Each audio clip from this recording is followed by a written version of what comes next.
Hello, Giants fans, and welcome to the Valentine's Views podcast. I'm your host, Ed Valentine of Big Blue View.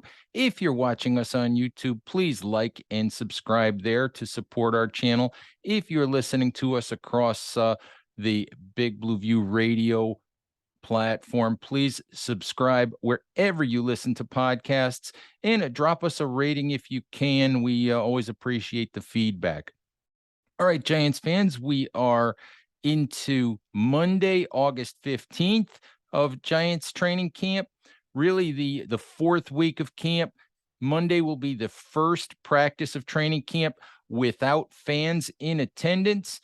And the big story right now for your Giants is injuries.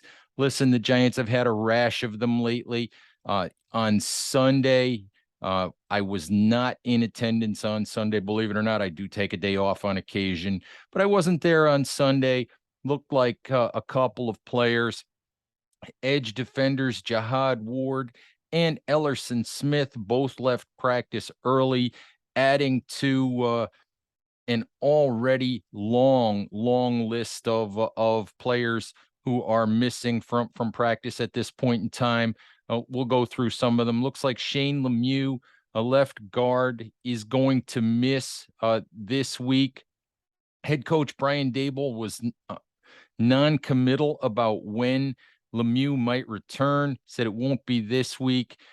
Wouldn't commit to whether he'd be ready for the season opener or not.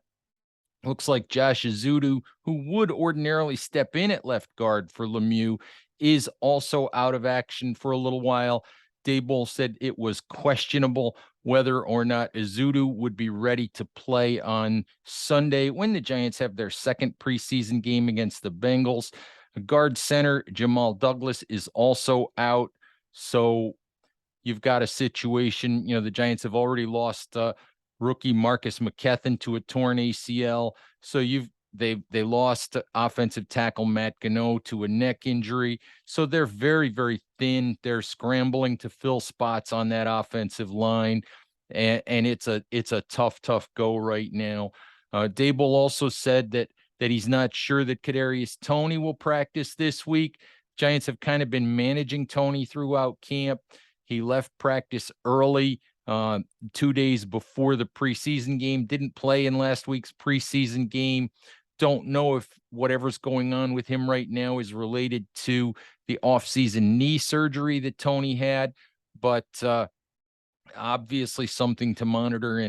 And Toney's absence, I fully understand, is something that will frustrate Giants fans to no end after all of the twists and turns and ups and downs of his rookie season, including the number of injuries that he suffered that caused him to miss 6 games last year and miss a ton of practice time. Giants injury list includes a lot of other players. Ricky Seals-Jones has missed, I think, 10 straight practices. Rookie tight end Andre Miller's out with a broken forearm, might be headed to IR for the season. Rookie safety Dane Belton has a broken collarbone. Second-year cornerback Rodarius Williams, who missed most of last year with a torn ACL, has also not practiced this year since very early in training camp, was kind of in and out of spring practices, if memory serves correctly. So there's something going on there. I think Leonard Williams has also missed a couple of practices lately. I'm not as concerned about Leonard Williams as I am about some of these other injuries, although Williams is, of course, a key player. I feel like Williams will be ready for the season when it starts. I'm not as concerned about that. But obviously, these injuries are a concern. And Giants fans, pretty much want to know when this is going to end, when all of this seems like every single year the Giants are devastated in one way or another by injuries. And we don't know if that's going to be the case this year. Right now they're going through a bad period where they're missing a lot of their guys. And when stuff like this happens, everybody wants somebody to blame.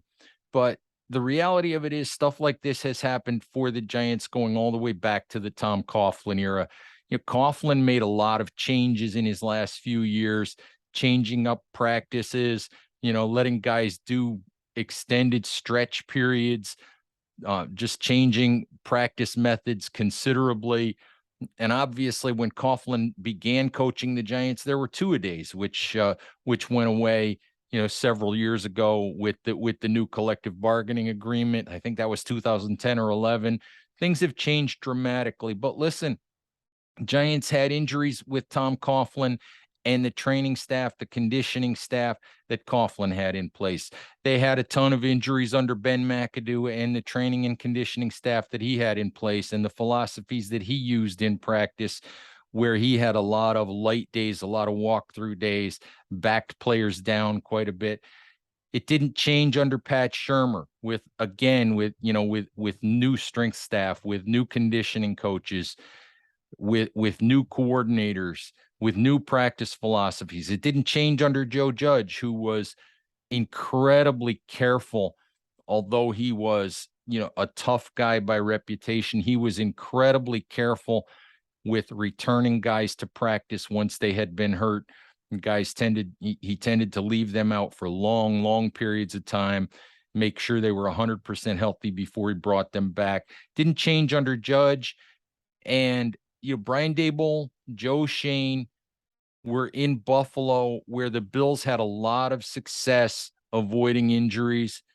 And Daboll has often spoken about some of the things that he learned in Buffalo, a lot of the sports science that they learned in Buffalo, a lot of the things that he's brought here to the Giants. And maybe long term, these things will help. But look, you cannot, this is football. It's a contact sport. It's an athletic event. It's played on a hard field, whether it's grass or whether it's field turf. Guys leap into the air. They fall awkwardly. Guess what? When you leap into the air, make an acrobatic play, sometimes you land awkwardly and break your collarbone.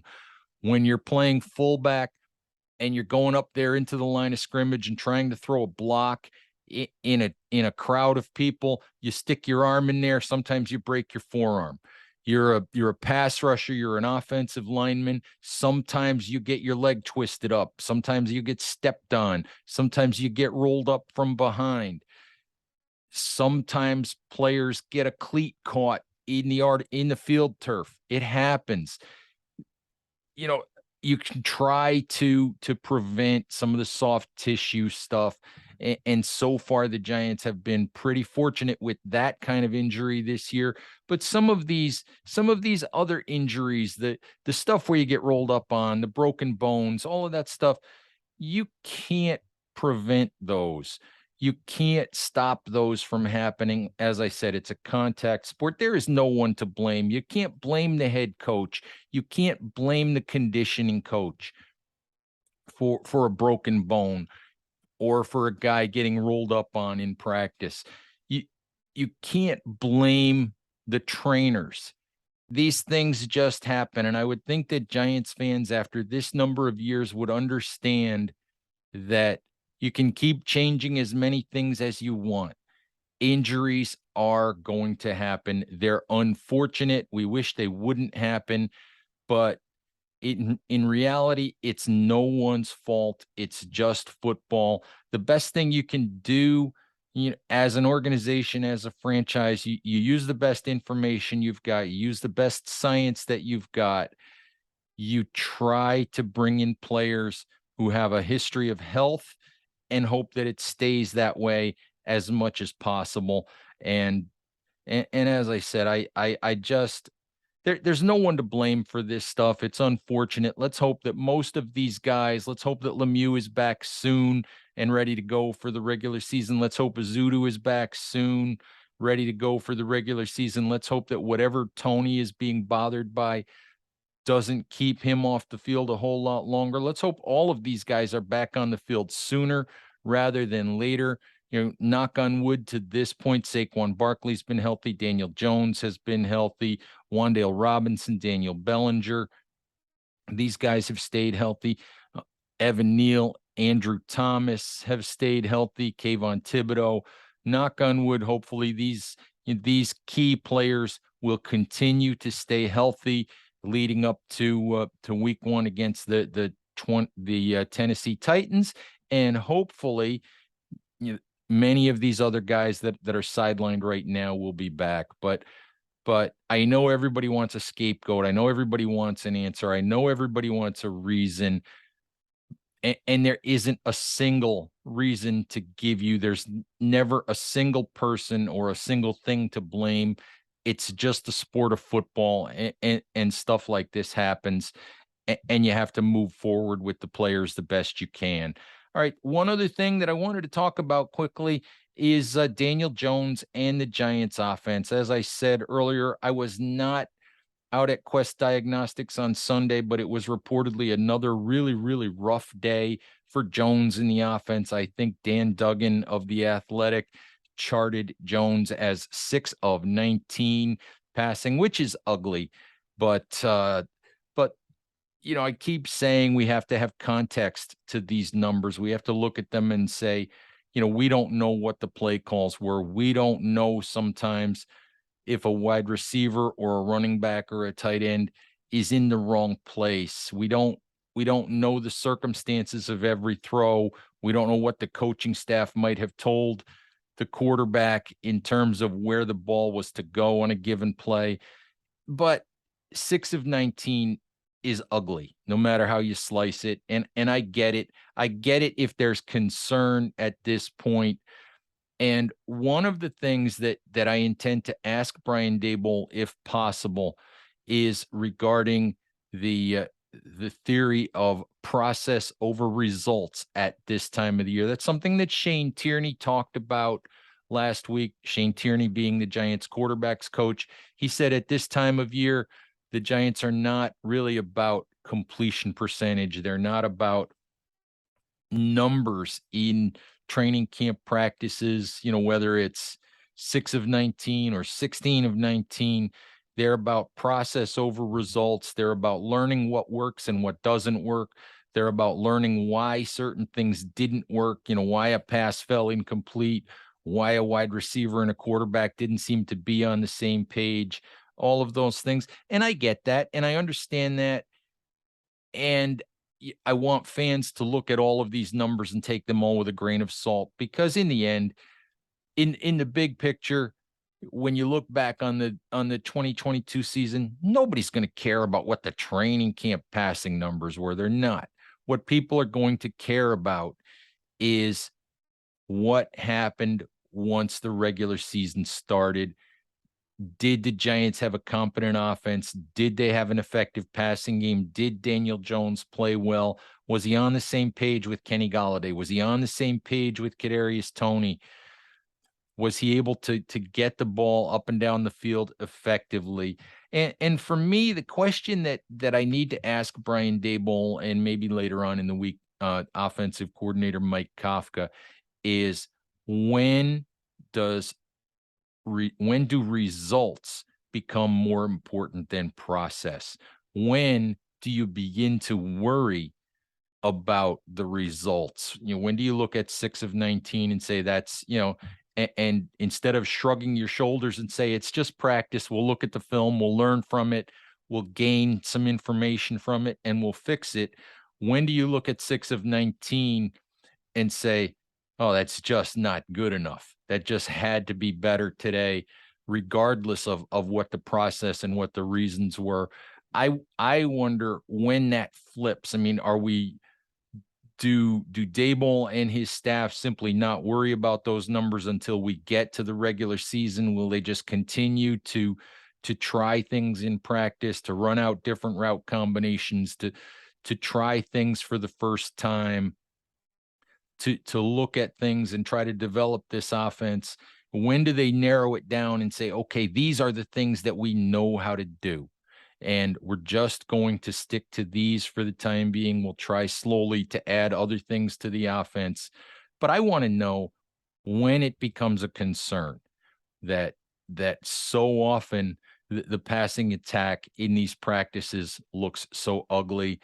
As I said, I get the fact that it's a work in progress, but I think the question as we get closer and closer to the season becomes, when do you get concerned if you don't begin to see more efficiency on a day-to-day basis in the passing attack. All right, Giants fans, that's all I've got for you today.